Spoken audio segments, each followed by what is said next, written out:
In 2018, the School of Psychology at the University of Plymouth began teaching R to all new undergraduates. Now, we're a typical school in terms of entry grades. So if our students can handle teaching and learning R, yours probably can too. This summer, our first cohort of students taught R will graduate. They were taught R throughout all 3 years of the programme, and in their final project, almost 90% of students primarily used R. And here are some of the things they produced with it. Obviously, these will be visual examples because script doesn't look so great on a slide. There's some distribution plots, some good uses of more distributions, pie charts, box plots, and so forth. And again, a range of other plots. Okay, so in the relatively short amount of time I have today, I'm going to talk about 3 things. Each of them could probably be a talk in themselves, so this will largely be an overview, and I encourage you to ask me questions at the end, or read the materials I link to, or both, for further information. There are 3 things I'm going to talk about. First, I'm going to set out why I think you should consider teaching research methods in R. Now, among this audience, that might for some of you be preaching to the converted, but unless your school has already committed to teaching with R and there is no dissent or blowback, you may find some of these reasons useful when discussing with colleagues. Next, I'm going to say a few things about how I think one might best approach teaching research methods in R to psychology undergraduates. And this is a mix of pedagogy and practical advice. And then finally, I'm going to talk about the process of organisational change. So how can an enthusiastic minority bring about this kind of major organisational change from one form of stats teaching to another? So first, why would you choose to teach undergraduate psychology students R rather than, say, SPSS? I can think of several good reasons. I'm going to run through some of them now. First of all, shout out to Glasgow. As with Tom, Glasgow was instrumental in our thinking of transferring to R, so thank you very much.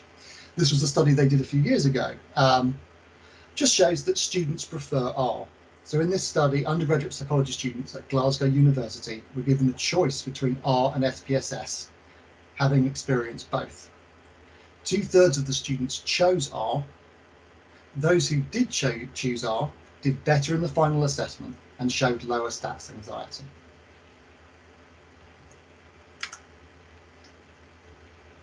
Next, data science is a graduate skill in high demand, and using R is a scarce key skill in that market.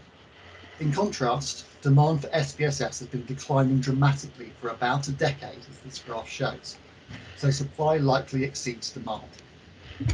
At SPSS's current rate of decline, it'll be gone by the time your students graduate. Third, R is free. Your students don't need to pay anything to use it, and they never will. In contrast, once your students leave university, I'm not sure whether you realise this, I didn't to start with, SPSS is going to cost them, or their employer, around £3,000 per person per year. So we are acting as a great finance funnel for IBM right now, if you're teaching SPSS. Anyway, next, every analysis you can think of is already available in R, thanks to almost 18,000 free packages. As new analyses are developed, they become available in R before other pieces of software. Now, in 2013, SPSS realised it couldn't compete, and admitted defeat. From 2013, you've been able to call R packages from SPSS to give you that breadth of abilities. Next, real data analysis is mainly pre-processing. Scientists spend around 60% of their analysis time getting the data into a format where they can use it. R is fantastically good at pre-processing. Sixth, the alternatives to R for real data analysis are either kludgy, error-prone, and have poor reproducibility, or are far more niche in the graduate market. In particular, Excel is famously error-prone, with, for example, the case for the UK government's policy of financial austerity being based on an Excel screw-up. Seventh, R's use of scripts means that if you've done the analysis completely in R, you already have a full, reproducible record of your analysis path. Anyone with an internet connection can download R and reproduce your analysis using your script. Making your analyses reproducible is an essential skill in many areas of research. Next, all the source code for R is available to everyone. It's open source. There are at least two reasons why this is important. First, all software has bugs. Making the source code available means it's more likely that these bugs are found and fixed.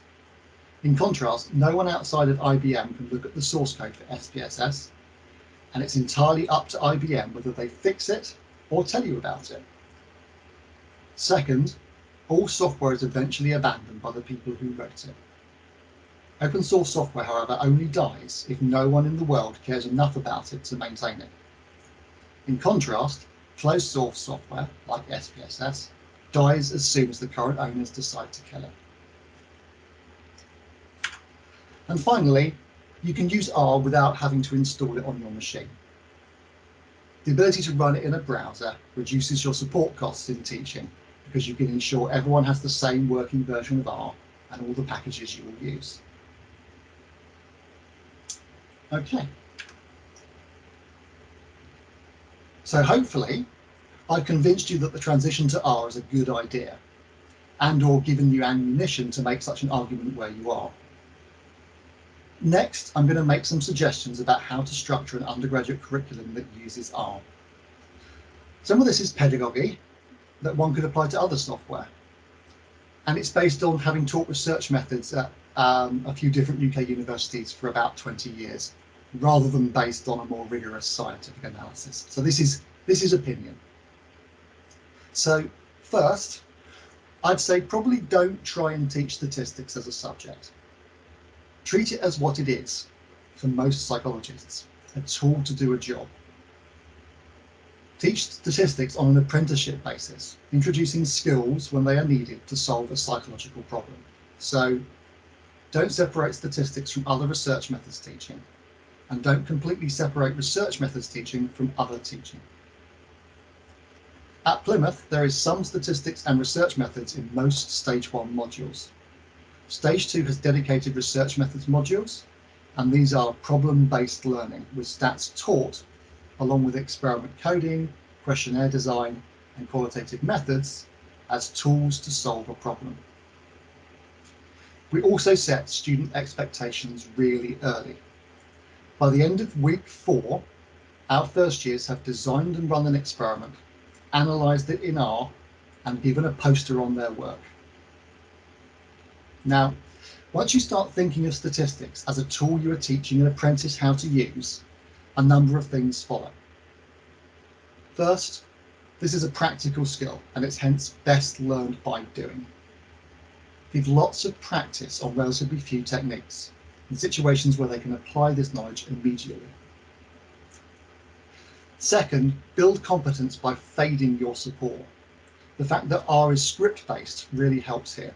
You can start with literal cut and paste, then fade to changing relevant variables in scripts and so forth, and finally to exercises where students write their own scripts. And third, provide the breadth in methods by optionality.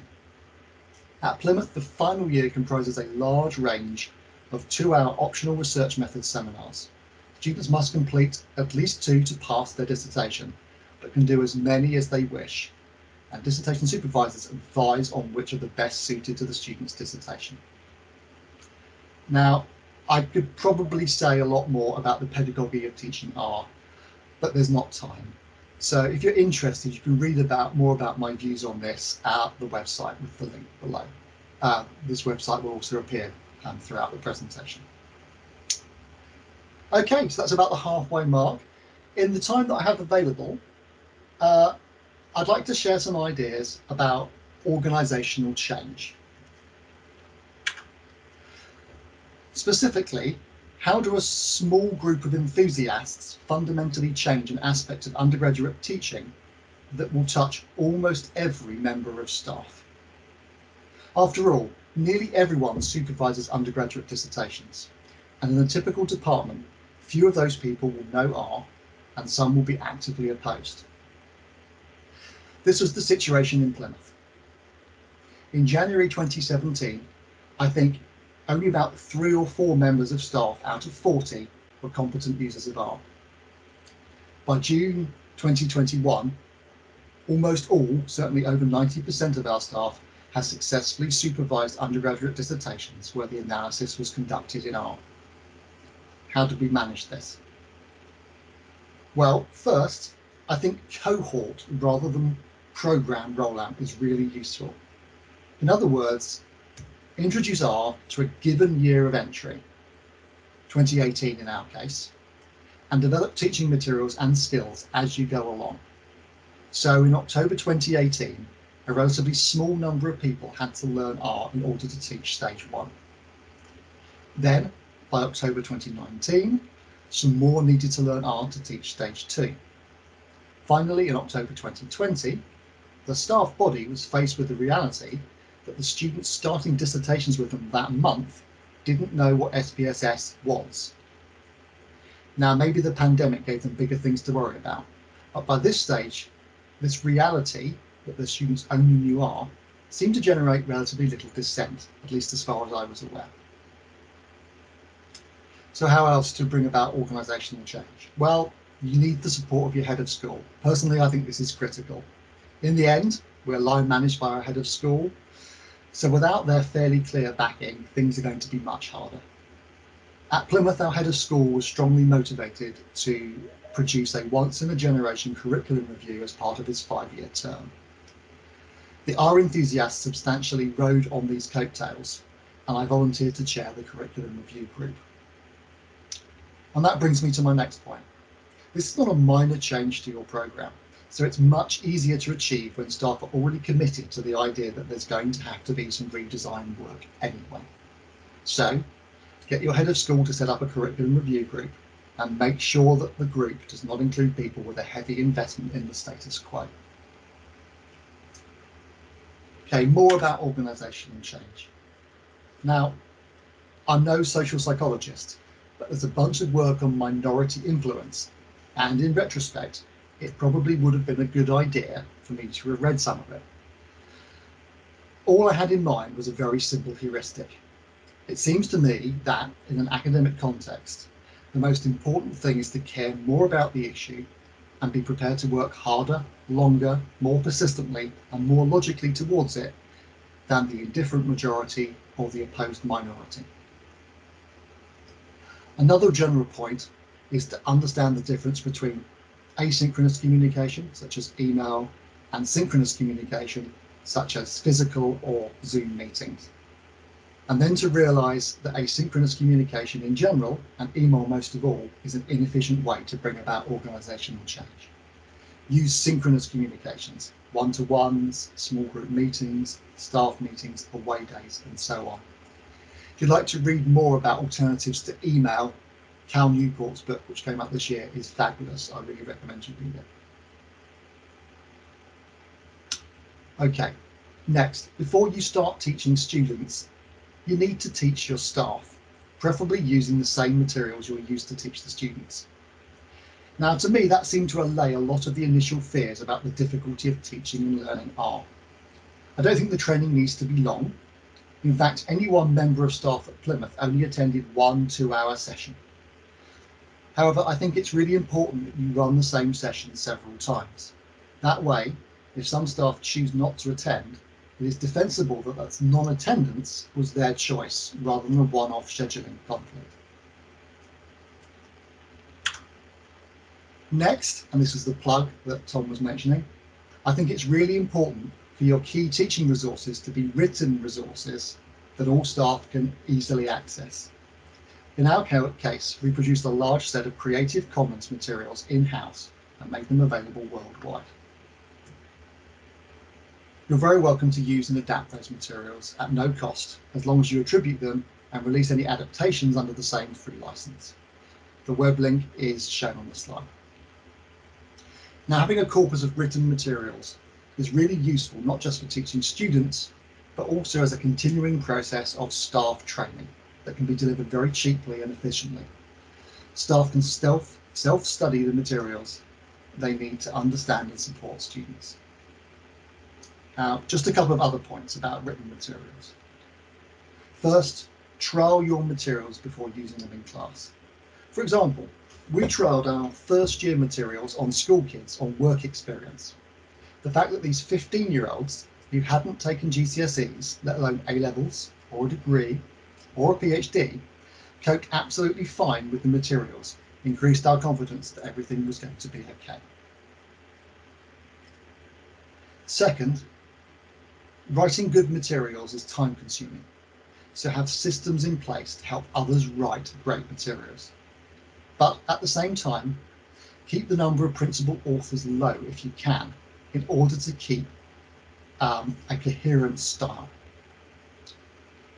At Plymouth, I co-wrote all of the Stage 1 materials with several other members of staff. The Stage 2 materials were co-written by me and one other member of staff, Ben Wally. The Stage 4 materials were written by a senior PhD student. We hired to write them, Paul Sharp, in consultation with several staff members and with myself having overall oversight. And finally, think about how you'll keep tech support low. Learning from our master's programs that are introduced R earlier than this, we decided from the beginning that it would be a bad idea to get undergraduate students to install R on their own machines. Doing so introduces a constellation of problems that are a real time sink for people teaching class. First, student laptops are often old or poorly maintained, and issues that appear to be with R are actually problems with their laptop. Second, installing base R, RStudio, and all the packages we use is not hard, but it's a bit fiddly and it can take perhaps an hour. Again, having to guide students through this in class time is a poor use of our limited contact time. And third, R and its packages are always being updated, often multiple times a year. This results in a wide range of versions across students and across years, which makes it needlessly difficult to write a coherent set of teaching materials, because functionality, or indeed just cosmetics, change with each version. Our solution was to provide a self-hosted RStudio server for both staff and students. Now, this massively reduced support costs and improves the teaching experience, because everyone has the same version of R and its packages. It's cheap if you self-host, and it doesn't require much work to set up or maintain if you have a couple of people who are moderately competent in Linux around. User registration is scripted and handled by our tech support people. We currently have 1,471 distinct users, and at peak times, up to 100 are using the system simultaneously. We've never exceeded 50% utilization, so busyness, on our relatively modest server. Okay, and that's about it. I hope I've given you some good arguments for why your department should be teaching R, some suggestions for how to teach R, and some insight as to how we implemented the major organizational change required to achieve this. I'm very happy to take questions. Thanks, Andy. Thanks very much. That's great. One question that's popped up in the chat, which I'm sure you'll have you'll want to comment on, is the option to go sort of a halfway step and use JASP, or one of these other open source packages, but not make the full jump to R. Did you ever consider that at Plymouth? Is that something you? Yeah, well, we did. Is the question about JASP specifically, or do people mention other packages, other software as well? I think Jamovi was mentioned. JASP and Jamovi. Okay, JASP and Jamovi are sort of a fork of each other. We did look at them. when we started doing our assessment back in 2017. At the time, JASP and Jamovi was splitting. There was some discontent on both sides, and at that point we were not convinced that the software would last to our students graduating, and having a piece of software become abandonware whilst you're trying to roll out a program seemed like a really bad idea. Now, we were wrong about that. They're both still here. I guess if we were doing it today, I still probably wouldn't. R still has a much longer track record. It's been around since 1991. It's very unlikely to go away anywhere. It has much broader support, including from companies like Revolution Analytics. So I think it's here for the long term. Also, I don't really see, now, if you want to use JASP, please do, but don't use it, I think, because you see it as a halfway house to R, because it isn't really. Even though it's technically R in the background, it uses mainly its own dedicated packages. So there's not really anything that you'll learn from learning JASP that you can directly transfer to writing R scripts. Obviously, learning one piece of software always helps in general, but it's not like it's an obvious staging post on the way. I guess the final answer is, I said it in the talk, but very briefly, personally, I think a script-based language is really helpful for teaching, partly because it allows you to give different levels of support where you go from just cut and paste to partial to support to no support, which I've always found hard to achieve with GUI-based software. But also, and this might just be a personal preference, I hate writing teaching materials for GUI-based software. It involves manually taking hundreds of screenshots, which inevitably are going to go out of date every time there's a new version. And writing instructions that say, pull down the menu and take the third option, and then the second option from that, and then you see this box. And it's just, that can be replaced with, for example, t.test as a one-line code. So those are some of the reasons, but it's still better than SPSS. Diana, I know that was your question. Do you want to come back to Andy with any further question on that? Your mic's not. I appreciate that answer, and I think about it hard. It is a matter of personal taste. I wonder how often you write something which is slightly new in the beautiful script language, which doesn't need any corrections. I'm a lousy typist. My God, R doesn't want this in capitals, or it does want this in capitals, or whatever. I can do things, and I can do R. I don't like it, but I can. I can do it so much quicker in JASP, and you don't have to write the materials. You just say, open the thing and look at the menus. And that's it. And it also, again, in defense of JASP, I do understand about oh my God, how long is any one of these things going to last? But in defense of JASP, if you are exploring, as I very much want to do, the different ways of displaying data, using G-graph, and then shall I have a violin, or shall I have a this or that or the other, is quite complicated. And you can do things in JASP showing people visually things about their data so easily. Over and above that, our documentation is appalling. You see, if you're trained as a programmer, as I was, he says, we have this package. This is the input variables. This is what it does, and there are the output variables. Get that out of most R packages if you're lucky. It jolly well doesn't tell you. The output is an object of type so-and-so, and the object of type so-and-so looks different if you've done different packages on it. I can tell you. Let's let Andy come back if he wants to on that, and then we'll go to the next. Sorry. No, that's okay, Diana. No, I do love R in its way, but I still want to get students. I was just looking at your materials on and I think the idea of taking a particular data set and doing a whole lot of things with it is a wonderful pedagogic approach, but I also want them to say, oh, well, I'm doing something slightly different. Let me get on with it. Have you got anything you want to come back with there, Andy? Or? Well, I'm glad you've looked at the materials. I don't know whether your statement that all our documentation is terrible referred to the materials that I've written. If so, No. I'm talking about. But that's the point, isn't it? Is that those documents? So if you'd sorry, Dan, if you'd let me answer, that those documentations that you're referring to are written for programmers. I think if you were trying to teach a psychology student how to do R by telling them to look at the help pages that come with an R package, you wouldn't be a great teacher.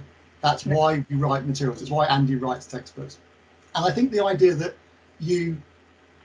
if you have a GUI, all you need to do is tell people to look at it and click on the menu. Well, if that were true, then the status quo would be fine, because people could just look at SPSS and everything would be fine. And again, a lot of people, including someone on this call, probably has invested a big chunk of his adult life trying to get students to understand how to use a GUI-based system like SPSS. So I don't personally agree that GUIs are inherently easier to learn. They're also less reproducible. And if you're trying to teach open science, then whilst it's possible to use syntax in SPSS, virtually none of the teaching resources tell you how to do that. So you're teaching students to produce analysis which they can't then reproduce. You didn't hear me say a good word about SPSS, did you? No, I just wonder why you think JASP is different. I've taught it for a long time. Migrating from SPS seems to me a very desirable thing to do. Andy, one of the other questions here in the chat is, what are the costs of running your server per year? What do you have a figure that it costs to run your server? It's ballpark. It's around £1,000 to £1,500 a year server cost. But that's, to be honest, more than we need to pay. We decided to get a dedicated server. As I say, it never even gets close to capacity, even at peak times. So you're probably looking at several £100s a year if you've got 1,400 people like we have. It's mainly not the storage, that's cheap, and students don't create much storage anyway. It's mainly just making sure that it doesn't slow down. But to be honest, the main problem we had was not the server, but it's the Wi-Fi network. If you've got 100 students with laptops all connected at the same time, then that can slow it down a bit. So if I was worried about something, I'd check that. But yeah, several £100 a year to cover 1,500 students. Yeah, it's obviously important to say that if you can convince your IT services to run it themselves, which we seem to have managed to do here at Lancaster now, then there's no costs, right? Apart from the cost, of someone's time to actually do the admin side of things, which you've said, Andy, is not that much, every year once you've set it up. Andy, I'm just seeing if there's any other. I'll just ask a quick question. You talked about it seemed like everything kind of went very swimmingly for you once you got to that stage of the third year supervisors and you developed the materials and pointed them towards it, and then everybody kind of was on board with it. I mean, was that really the case, or did you run into the odd sort of person who was just, I'm not doing this? Without sort of bad-mouthing my own department, I've definitely got a couple of people here at Lancaster who are just saying, no, I'm not, there's no way I'm doing it. You're going to have to provide support for these students. Did that kind of thing pop up, or did it not massively, no. I mean, as I say, I think we might have perversely been lucky in the sense that people had other things to worry about in October 2020 than a change of statistical software. But I think there was a few things. I mean, first of all, I guess the contributing factors other than that would be, there were, this wasn't 100% adoption, right? You saw from my graph that there were some students who didn't use R, and from what I can tell, I haven't gone and asked them, but from looking at the reports, that looks like that was a supervisor choice rather than one that the student made spontaneously. So one member of staff used SPSS, one member of staff used Excel, and then for one particular project, one member of staff used JASP. but not for all of his students, as far as I could tell. And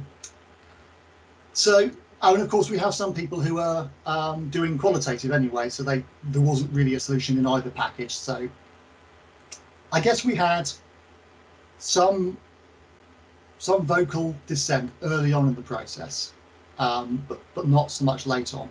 I guess the other thing that may have helped here a lot is that we have a fantastic team of what we call TARAs, Teaching and Research Associates. They're PhD students, but they're part-time with the responsibility for teaching. And the additional support system we set up for staff was your students, your dissertation students, cannot contact the TARAs about their dissertation because it's your dissertation. But if you as a supervisor need help, you can ask the TARAs. The TARAs at that point at least contain several people who have been teaching R for 2 years. That's great. Thanks, Andy. I think we're going to move now to Emily's talk. We're just over time, but we're not too far away from schedule. So, Emily, if you'd like to, if you've got a PowerPoint, Emily, you're going to share. Yes, just sorry. Diana, if I could ask you to turn your camera off as well. Now you.